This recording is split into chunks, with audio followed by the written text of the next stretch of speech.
Rail सफर में भीख मांगने के दौरान एक भिखारी को एक सूट बूट पहने सेठ जी दिखे। उसने सोचा कि यह व्यक्ति बहुत अमीर लगता है, इसे भीख मांगने पर यह मुझे जरूर अच्छे पैसे देगा। वह उस सेठ के पास भीख मांगने लगा। भिखारी को देखकर उस सेठ ने कहा, तुम हमेशा मांगते ही हो, क्या कभी किसी को कुछ देते भी हो? भिखारी बोला, साहब मैं तो भिखारी हूँ, हमेशा लोगों से मांगता ही रहता हूँ। मेरी इतनी औकात कहाँ कि मैं किसी को कुछ दे सकूं। सेठ जी बोले, जब किसी को कुछ दे नहीं सकते तो तुम्हें मांगने का भी कोई हक नहीं। मैं एक व्यापारी हूँ और लेन देन में ही विश्वास करता हूँ। अगर तुम्हारे पास मुझे देने को कुछ हो तभी मैं बदले में तुम्हें कुछ दे सकता हूँ। तभी वह स्टेशन आ गया जहाँ पर उस सेठ को उतरना था। वह ट्रेन से उतरता और चला गया।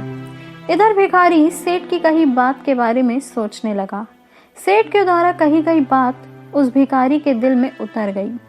वह सोचने लगा कि शायद मुझे भीख अधिक इसीलिए नहीं मिलती क्योंकि मैं उसके बदले में किसी को कुछ नहीं दे पाता हूँ। लेकिन मैं तो भिखारी हूँ, किसी को कुछ देने लायक ही नहीं हूँ। लेकिन कब तक मैं लोगों को बिना कुछ दिए केवल मांगता ही रहूंगा? बहुत सोचने के बाद भिखारी ने निर्णय किया कि जो भी व्यक्ति उसे भीख देगा तो उसके बदले में वह भी उस व्यक्ति को कुछ न कुछ जरूर देगा। लेकिन अब उसके दिमाग में यह प्रश्न चल रहा था कि वह खुद भिखारी है तो भीख के बदले में वह दूसरों को क्या दे सकता है। इस बात को सोचते हुए दिन गुजर गया, लेकिन उसे अपने प्रश्न का कोई उत्तर नहीं मिला।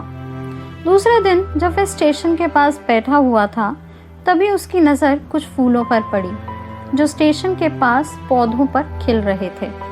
उसने सोचा, क्यों ना मैं लोगों को भीख के बदले में कुछ फूल दे दिया करूं। उसको अपना ये विचार अच्छा लगा और उसने वहां से कुछ फूल तोड़ लिए और वह ट्रेन में भीख मांगने पहुंचा। जब भी कोई उसे भीख देता तो उसके बदले में वह भीख देने वाले को कुछ फूल दे देता। उन फूलों को लेकर वह लोग खुश होकर अपने पास रख लेते। अब भिखारी रोज फूल तोड़ता और भीख के बदले में उन फूलों को लोगों में बांट दिया करता। कुछ ही दिनों में उसने महसूस किया कि अब उसे बहुत अधिक लोग भीख देने लगे हैं। वे स्टेशन के पास के सभी फूलों को तोड़ लाता। जब तक उसके पास फूल रहते तब तक उसे बहुत से लोग भीख देते, लेकिन जब फूल बांटते बांटते खत्म हो जाते तो उसे भीख भी नहीं मिलती थी। अब रोज ऐसा ही चलता था। एक दिन जब वह भीख मांग रहा था तो उसने देखा कि वही सेठ जी ट्रेन में बैठे हैं, जिसकी वजह से उसे भीख के बदले में फूल देने की प्रेरणा मिली थी। वह तुरंत उस व्यक्ति के पास पहुंच गया और भीख मांगते हुए बोला, आज मेरे पास आपको देने के लिए कुछ फूल हैं, आप मुझे भीख दीजिए, बदले में आपको मैं कुछ फूल दूंगा। सेठ ने उसे भीख के रूप में कुछ पैसे दे दिए और भिखारी ने कुछ फूल दे दिए। उस सेठ को यह बात बहुत अच्छी लगी। सेठ बोले, वाह क्या बात है, आज तुम भी मेरी तरह एक व्यापारी बन गए हो। इतना कहकर फूल लेकर वह सेठ स्टेशन पर उतर गया। लेकिन उस सेठ द्वारा कही गई बात एक बार फिर से भिखारी के दिल में उतर गई। वह बार बार उस सेठ के द्वारा कही गई बात के बारे में सोचने लगा और बहुत खुश होने लगा। उसकी आंखें अब चमकने लगी। उसे लगने लगा कि उसके हाथ सफलता की वह चाबी लग गई है जिसके द्वारा वह जीवन को बदल सकता है। वह तुरंत ट्रेन से नीचे उतरा और उत्साहित होकर बहुत तेज आवाज में ऊपर आसमान की ओर देखकर बोला, मैं भिखारी नहीं हूँ, मैं तो एक व्यापारी हूँ। मैं भी उस सेठ जैसा बन सकता हूँ, मैं भी अमीर बन सकता हूँ। लोगों ने इसे देखा तो सोचा कि शायद यह भिखारी पागल हो गया है। अगले दिन से वह भिखारी उस स्टेशन पर फिर कभी नहीं दिखा।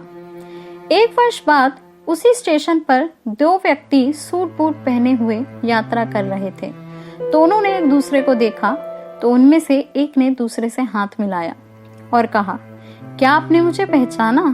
सेठ जी बोले, नहीं तो, शायद हम लोग पहली बार मिल रहे हैं।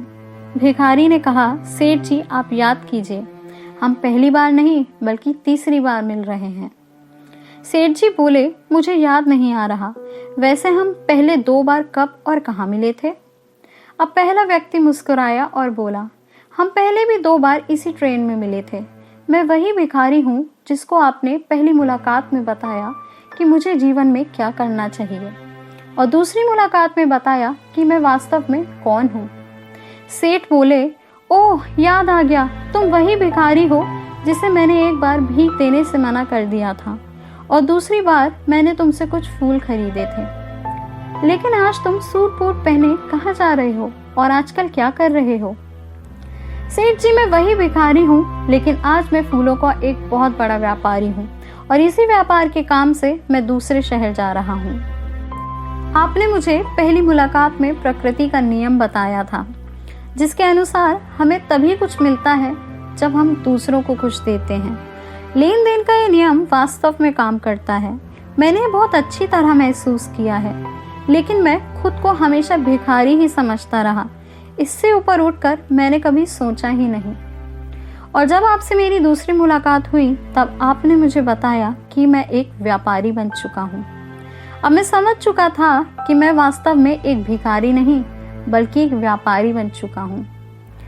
मैंने समझ लिया था कि लोग मुझे इतनी भीख क्यों दे रहे हैं, क्योंकि वे मुझे भीख नहीं दे रहे थे बल्कि उन फूलों का मूल्य चुका रहे थे। सभी लोग मेरे फूल खरीद रहे थे क्योंकि इससे सस्ते फूल उन्हें कहाँ मिलते। मैं लोगों की नज़रों में एक छोटा व्यापारी था, लेकिन मैं अपनी ही नज़रों में एक भिखारी था। आपके बताने पर मुझे समझ आ गया कि मैं एक छोटा व्यापारी हूँ। मैंने ट्रेन में फूल बांटने से जो पैसे इकट्ठा किए थे उनसे बहुत से फूल खरीदे और फूलों का व्यापारी बन गया। यहाँ के लोगों को फूल बहुत पसंद है और उनकी इसी पसंद ने मुझे आज फूलों का एक बहुत बड़ा व्यापारी बना दिया है। स्टेशन आने पर दोनों साथ उतरे और अपने अपने व्यापार की बातें करते हुए आगे बढ़ गए। मित्रों, इस कहानी से हमें बहुत कुछ सीखने को मिलता है।